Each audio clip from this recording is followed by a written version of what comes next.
नमस्कार, मैं हूं यश खुराना। अगर देश में सबसे ज्यादा कोई क्षेत्र लोगों को, हर सेक्टर को प्रभावित करता है तो वो है राजनीतिक क्षेत्र, जो देश की दिशा और दशा भी तय करता है। और इसलिए आज हम अपने खास कार्यक्रम राजनीति 2024 में देश की सबसे बड़ी राजनीतिक घटनाक्रमों की बात करेंगे। इस कार्यक्रम में वो घटनाएं समाहित हैं जो देश दुनिया के लिए इतिहास बन गई। इस कार्यक्रम में हम आपको बताएंगे कि देश में राजनीतिक उथल पुथल के बीच सियासी सिकंदर कौन बना। हम आपको बताएंगे साल 2024 में जनवरी से दिसंबर तक देश की सियासत में क्या क्या हुआ। हम आपको ये भी बताएंगे कि किस पार्टी का सियासी ग्राफ बढ़ा, किसका गिरा और किस राजनीतिक दल को सबसे ज्यादा फायदा हुआ। तो चलिए शुरुआत करते हैं। साल की शुरुआत से ही लोकसभा चुनाव की हलचल तेज हो गई।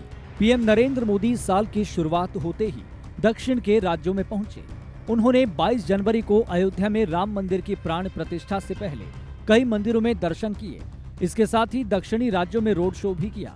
कई राजनीतिक विश्लेषकों ने इसे भाजपा का मिशन दक्षिण बताया। वहीं 22 जनवरी 2024 का दिन ऐतिहासिक रहा, जब 500 वर्षों के लंबे इंतजार के बाद अयोध्या के राम मंदिर में प्रभु श्री राम विराजमान हुए। पीएम नरेंद्र मोदी ने 22 जनवरी को मुख्य यजमान बनकर मंदिर में श्री राम लला की प्राण प्रतिष्ठा की। प्राण प्रतिष्ठा के बाद पीएम नरेंद्र मोदी ने राम मंदिर परिसर में मौजूद लोगों के सामने 11 दिनों का व्रत तोड़ा। तो वहीं राम मंदिर में बाल राम की प्राण प्रतिष्ठा के बाद पीएम नरेंद्र मोदी ने संबोधित भी किया। उन्होंने कहा, राम मंदिर में भगवान राम के आने में 500 साल का वक्त लगा। उन्होंने कहा कि इसके लिए मैं प्रभु राम से क्षमा भी मांग रहा हूं, लेकिन ये दिन, ये पल अब हजारों सालों तक याद किया जाएगा। वहीं इस कार्यक्रम में देश भर से 7,000 से ज्यादा शख्सियतें पहुंची थीं। जनवरी के मध्य में महाराष्ट्र की राजनीति को प्रभावित करने वाला एक बड़ा घटनाक्रम हुआ। शिवसेना के दोनों प्रतिद्वंदी गुट के विधायकों की अयोग्यता पर फैसला हुआ। अयोग्यता का फैसला महाराष्ट्र विधानसभा के अध्यक्ष राहुल नार्वेकर ने सुनाया, जिसका आदेश उच्चतम न्यायालय ने दिया था। स्पीकर ने उद्धव गुट की दलीलें खारिज कर दी और शिंदे गुट को असली शिवसेना माना। महीने के अंत में बिहार ने एक बार फिर नीतीश कुमार को गठबंधन बदलते देखा। नीतीश कुमार ने बिहार सीएम के पद से इस्तीफा देकर भाजपा के साथ नई सरकार बना ली। ये पहली बार नहीं था जब नीतीश कुमार महागठबंधन को छोड़कर भाजपा के नेतृत्व वाले एनडीए गठबंधन के साथ आए। जनवरी के अंत में ही झारखंड में बड़ी उठापटक हुई। अवैध जमीन घोटाले में फंसे हेमंत सोरेन ने झारखंड के मुख्यमंत्री के पद से अपना इस्तीफा दे दिया। इस्तीफा देने के बाद उन्हें गिरफ्तार कर लिया गया। इस महीने की शुरुआत में झारखंड की राजनीति सबसे ज्यादा सुर्खियों में रही। हेमंत सोरेन के इस्तीफे के बाद चंपई सोरेन राज्य के मुख्यमंत्री बने। उनके साथ 2 और मंत्रियों ने भी शपथ ली। चुनाव आयोग ने अजीत पवार वाली राष्ट्रवादी कांग्रेस पार्टी को ही असली एनसीपी करार दिया। 6 महीने से ज्यादा समय तक चली 10 से ज्यादा सुनवाई के बाद आयोग ने एनसीपी में विवाद का निपटारा कर दिया। फरवरी के मध्य में देश के सर्वोच्च अदालत ने चुनावी बॉन्ड पर बड़ा निर्णय दिया। उच्चतम न्यायालय ने चुनावी बॉन्ड योजना को असंवैधानिक करार देते हुए इस पर रोक लगा दी। न्यायालय ने इलेक्टोरल बॉन्ड योजना की आलोचना की और कहा कि राजनीतिक पार्टियों को हो रही फंडिंग की जानकारी मिलना बेहद जरूरी है। महीने के अंत में हिमाचल प्रदेश में सियासी उठापटक हुई। इसकी शुरुआत राज्यसभा चुनाव से हुई, जिसमें 6 विधायकों ने क्रॉस वोटिंग की। इसके चलते बिना आवश्यक संख्या के भाजपा ने अपने प्रत्याशी हर्ष महाजन को कांग्रेस ने अभिषेक मनु सिंघवी के खिलाफ जिता लिया। क्रॉस वोटिंग से सुक्खू सरकार भी संकट में आ गई। हालांकि ये संकट बाद में टल गया। लोकसभा चुनाव से पहले देश में राजनीतिक सरगर्मियां तेज हो गई। इसी कड़ी में एक बड़ा राजनीतिक घटनाक्रम हुआ जब चंद्रबाबू नायडू की टीडीपी एनडीए में वापस आ गई। 2014 का चुनाव दोनों दलों ने साथ मिलकर लड़ा था, लेकिन 2018 आते आते दोनों के रास्ते अलग हो गए थे। उधर हरियाणा में दो बड़ी राजनीतिक घटनाएं घटी। भारतीय जनता पार्टी और जननायक जनता पार्टी का 4 साल 4 महीने पुराना गठबंधन टूट गया। गठबंधन टूटने के साथ ही राज्य में नेतृत्व परिवर्तन भी हुआ। मुख्यमंत्री मनोहर लाल ने अपने पद से इस्तीफा दे दिया और उनकी जगह नायब सिंह सैनी मुख्यमंत्री बने। 16 मार्च को चुनाव आयोग ने लोकसभा और 4 राज्यों के विधानसभा चुनावों की तारीखों का ऐलान कर दिया। तारीखों के ऐलान के साथ ही आम चुनाव के लिए सियासी बिगुल बज गया और राजनीतिक दल चुनावी मैदान में उतर आए। तो वहीं मार्च का अंत दिल्ली की सत्ताधारी आम आदमी पार्टी के लिए मुसीबत लेकर आया। प्रवर्तन निदेशालय यानी ईडी ने दिल्ली शराब नीति घोटाला मामले में मुख्यमंत्री अरविंद केजरीवाल को गिरफ्तार कर लिया था।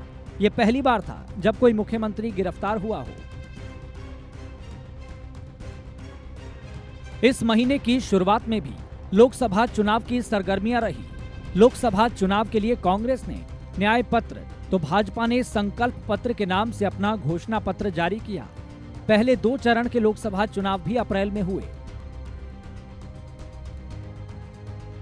मई का महीना आम आदमी पार्टी के लिए एक राहत भी लेकर आया, जब दिल्ली शराब नीति मामले में अरविंद केजरीवाल को अंतरिम जमानत मिल गई।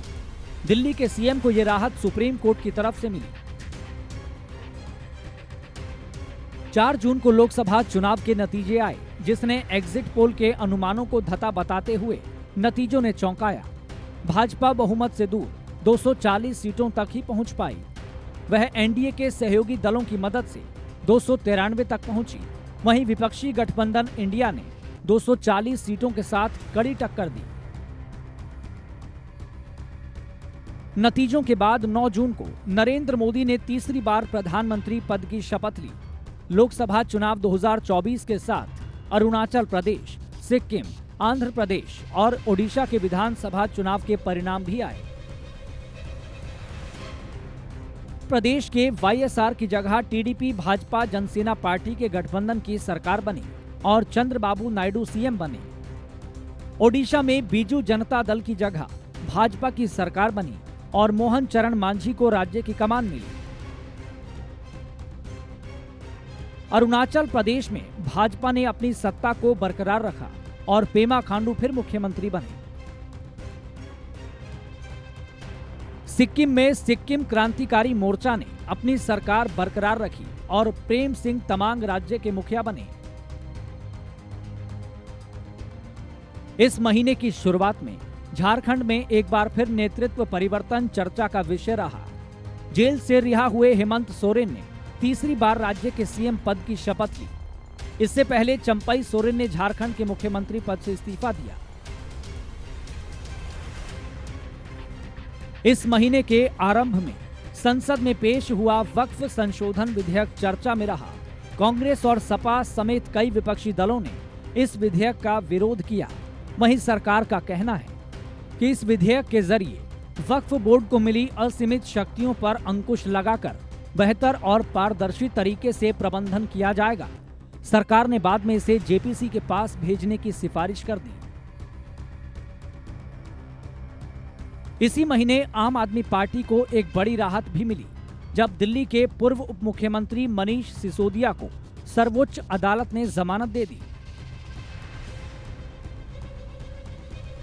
ये महीना आम आदमी पार्टी के लिए फिर एक बड़ी राहत लाया, जब आम आदमी पार्टी के मुखिया और दिल्ली के मुख्यमंत्री अरविंद केजरीवाल को जमानत मिल गई। दिल्ली शराब घोटाला मामले में जेल में बंद अरविंद केजरीवाल जेल से बाहर आ गए। आम आदमी पार्टी नेता को यह राहत सुप्रीम कोर्ट ने दी।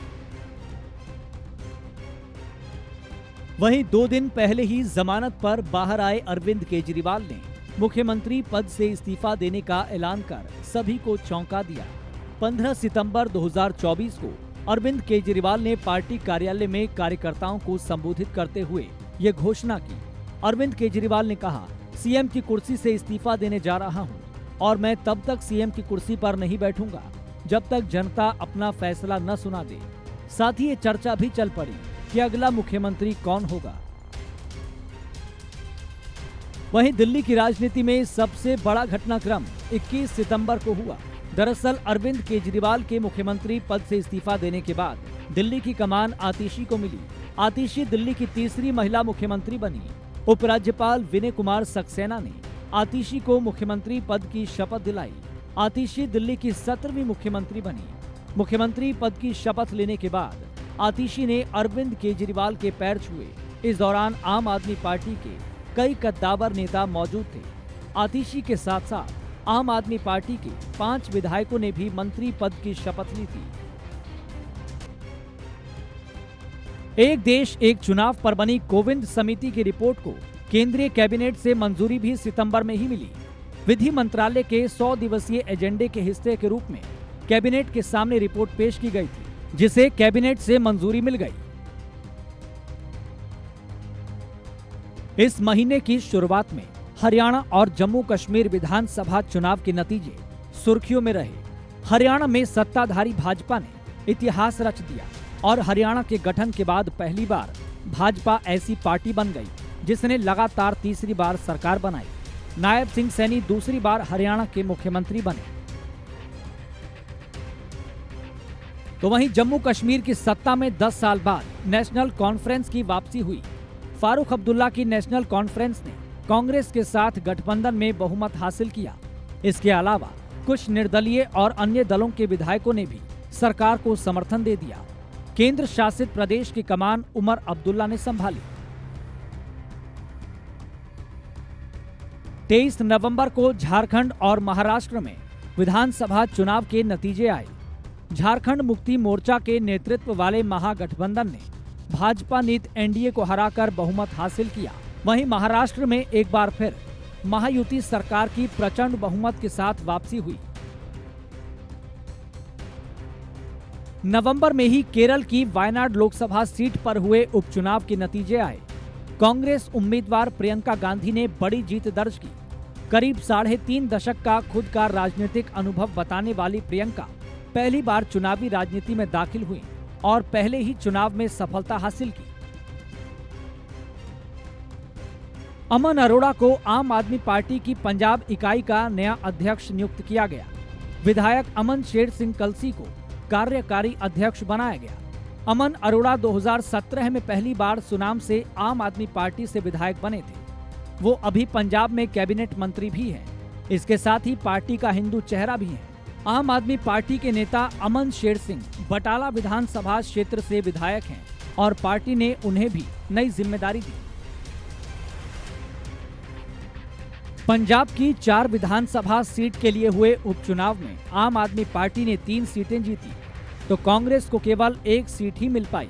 आम आदमी पार्टी को गिद्दड़बाहा, डेरा बाबा नानक, चब्बेवाल की जिन 3 सीटों पर जीत मिली है, ये तीनों सीटें कांग्रेस के पास थी। वहीं कांग्रेस ने आम आदमी पार्टी से बरनाला की सीट छीन ली। इसी महीने के अंत में हेमंत सोरेन की ताजपोशी चर्चा के केंद्र में रही। वह चौथी बार झारखंड के मुख्यमंत्री बने। झारखंड के इतिहास में ऐसा पहली बार है। इस नए नवेले राज्य के 24 साल के इतिहास में 3 चेहरे 3-3 बार मुख्यमंत्री रह चुके हैं। इनमें हेमंत सोरेन के पिता शिबू सोरेन, भाजपा नेता अर्जुन मुंडा और खुद हेमंत सोरेन शामिल थे। चौथी बार शपथ लेते ही हेमंत इस श्रेणी से आगे निकल गए। इस महीने की खबरें महाराष्ट्र के नाम रही। 23 नवंबर को नतीजे आने के बाद 11 दिनों तक महाराष्ट्र में मुख्यमंत्री के चेहरे को लेकर संशय बना रहा। उधर निवर्तमान मुख्यमंत्री एकनाथ शिंदे के नाराज होने की खबरें भी आती रही। मुंबई से दिल्ली तक बैठकों के बीच भाजपा ने तय किया, उसके नेता देवेंद्र फडणवीस राज्य के अगले मुख्यमंत्री होंगे। 5 दिसंबर को फडणवीस ने तीसरी बार महाराष्ट्र की सत्ता की कुर्सी संभाली। वहीं उनकी कैबिनेट में एकनाथ शिंदे और अजीत पवार ने उप मुख्यमंत्री पद की शपथ ली। मुंबई में हुए शपथ ग्रहण कार्यक्रम में एनडीए का शक्ति प्रदर्शन भी दिखा। दिसंबर में ही आम आदमी पार्टी की दूसरी, तीसरी और चौथी सूची की चर्चा रही। दिल्ली के पटपड़गंज से विधायक मनीष सिसोदिया को इस बार जंगपुरा विधानसभा सीट से टिकट दिया गया। चौथी सूची में पूर्व मुख्यमंत्री अरविंद केजरीवाल और मौजूदा मुख्यमंत्री आतिशी का नाम शामिल रहा। इसके साथ ही आम आदमी पार्टी ने सभी 70 सीटों पर अपने उम्मीदवार तय कर दिए। इसके अलावा कांग्रेस ने भी दिल्ली विधानसभा चुनाव के लिए अपनी पहली सूची जारी कर दी।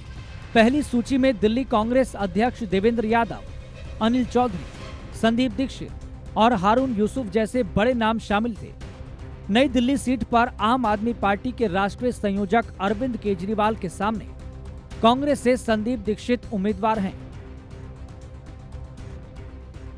तो वहीं साल 2024 का दिसंबर महीना जाते जाते गम भी दे गया। दरअसल इंडियन नेशनल लोकदल यानी कि इनेलो के प्रमुख हरियाणा के पूर्व मुख्यमंत्री चौधरी ओम प्रकाश चौटाला का 20 दिसंबर को निधन हो गया। वो 89 साल के थे। 5 बार हरियाणा के मुख्यमंत्री रहे चौधरी ओम प्रकाश चौटाला को गुरुग्राम स्थित उनके घर पर दिल का दौरा पड़ा और उन्हें तुरंत अस्पताल ले जाया गया, लेकिन उन्हें बचाया नहीं जा सका। वहीं साल का आखिरी हफ्ता हमारे देश के लिए काफी गमगीन कर देने वाला रहा, जिसमें हमने एक महान शख्सियत को खो दिया। दरअसल पूर्व प्रधानमंत्री डॉक्टर मनमोहन सिंह का 26 दिसंबर को निधन हो गया। वो 92 साल के थे।